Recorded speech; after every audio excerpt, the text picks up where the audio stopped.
Alors aujourd'hui Soel, duel 100% allemand, 100% Audi, et je te propose une confrontation entre la voiture thermique de chez Audi la plus puissante, la R8 V10, face à la sportive de demain, RS i30 GT 100% électrique.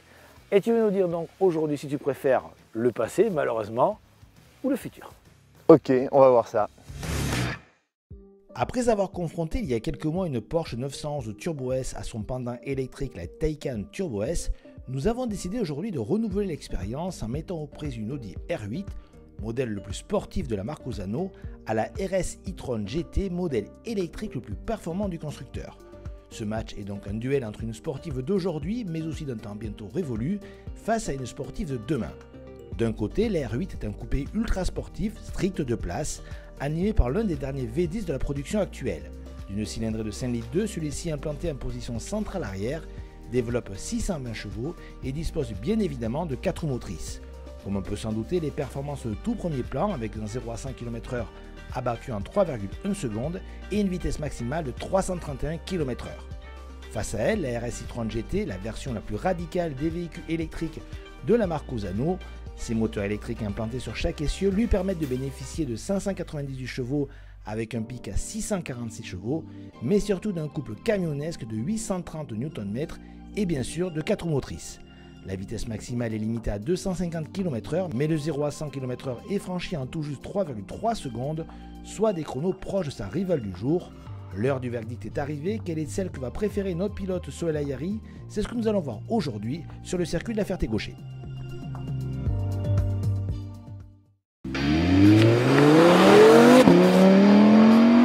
Déjà un super son à l'intérieur, le V10, quel bonheur.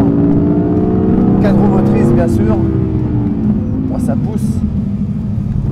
Oh, oh.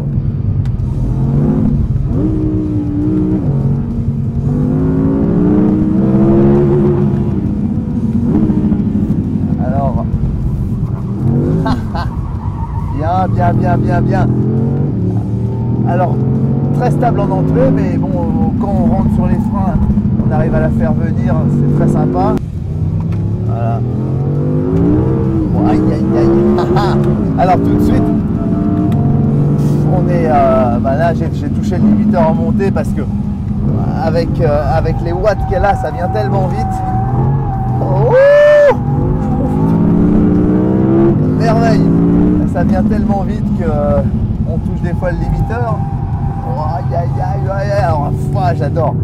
Elle est hyper bien équilibrée en entrée. Maintenant les pneus sont chauds et les pneus sont chauds et voilà, là on commence à avoir le tempérament de la voiture. Et putain, c'est une pompe à feu, hein. Dedans vraiment ça marche avec les 4 roues, on sort des virages, tout passe au sol, c'est la folie comme ça sort vite. Et j'adore la sensibilité des pédales, j'adore le volant, il est assisté mais pas trop, on a quand même une bonne sensation de ce qui se passe. J'adore les amortisseurs, le roulis, enfin la voiture est vraiment bien tenue en basse vitesse d'amortissement et ça fait qu'on a bien la sensation de la prise de roulis, de la gestion de la glisse et tout. Oh, aïe. Alors quand on rentre sur les freins comme là, la voiture vient, vraiment elle est super équilibrée. C'est un poil, on arrive à la faire venir sur les freins, mais c'est une bonne stabilité sur les freins, on rentre quand même très vite dans les virages avant que ça vienne. Voilà, comme là par exemple. Aïe. Encore touché le limiteur tellement ça monte vite. Et moi je me régale. C'est vraiment là on est dans le haut du panier, c'est une super caisse. Bon, ça fait longtemps qu'Audi profite et peaufine son modèle et là elle est bien équipée en pneus et pour le reste tout est juste. S'il y avait une chose à dire, c'est que elle est plutôt typée propulsion en sortie. Alors pour le fun c'est génial, hein, parce que dès qu'on met le pied sur les gaz, dès qu'on met les pieds sur les gaz, la voiture continue à venir. Par contre pour l'efficacité, avec une 4 roues, ce qui est bien, c'est d'arriver, voilà, de faire venir la voiture en entrée et en sortie de mettre volant droit et bam, ressortir comme une balle. Pour l'efficacité, ça aurait été vraiment le mieux, mais pour le fun, j'avoue que comme elle est réglée, c'est vraiment cool.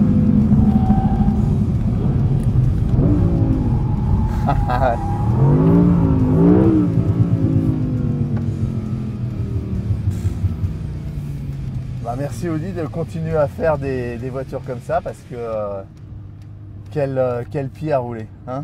Et pour ceux qui peuvent s'offrir ce joujou, c'est une merveille.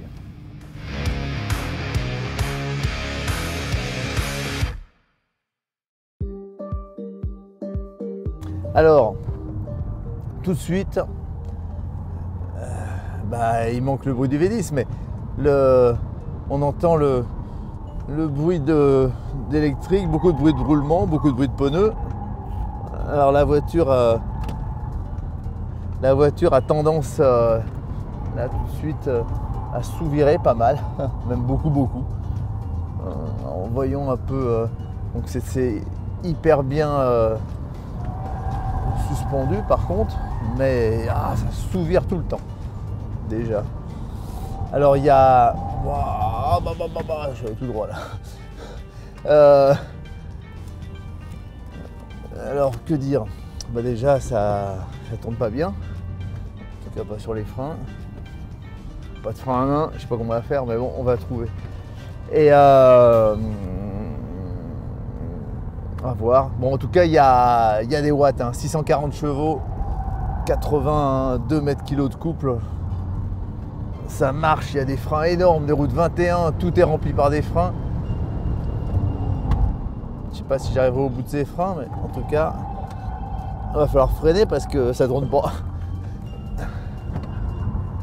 Ça pousse, tout passe par terre, hein, même pas une once de patinage. Ça fait 2 tonnes, 2 tonnes 3, presque 2 tonnes 4. Et ça sous-vire, mais plus qu'une DS. J'ai jamais conduit DS, mais dans les films, je les ai vus sous-virer. Mais alors là, regardez ça, ça ne veut même pas tourner la voiture. Bon, alors on prendra ça pour aller promener sa famille vite, en ligne droite, hein, parce que s'il y a des virages, il ne voudra pas tourner. Mais c'est impressionnant. Une épingle, là, hop. Alors, ce qui est rigolo, c'est que quand je tourne fort, là, il y a le prétenseur de ceinture qui vient de se bloquer. C'est très rigolo. Elle doit noter que je suis en danger, alors qu'on va pas vite, mais bon. Bon, voilà. C'était un test intéressant. Alors, pour comparer à la Taycan, qui était l'autre voiture proche dans les supercars électriques qu'on avait essayé, la Taycan, elle tournait, c'était une voiture avec laquelle on pouvait, qui a le même volume apparemment, à peu près, hein, mais avec laquelle on pouvait espérer s'amuser. Mais celle-là, en entrée, il n'y a rien à faire, en sortie, on met les gaz. Bon, c'est 4 roues, mais jamais l'arrière essaye de tourner autour du train avant, c'est pas rien. C'est-à-dire, bon, ça sort, hein. Tout passe au sol, mais c'est tout.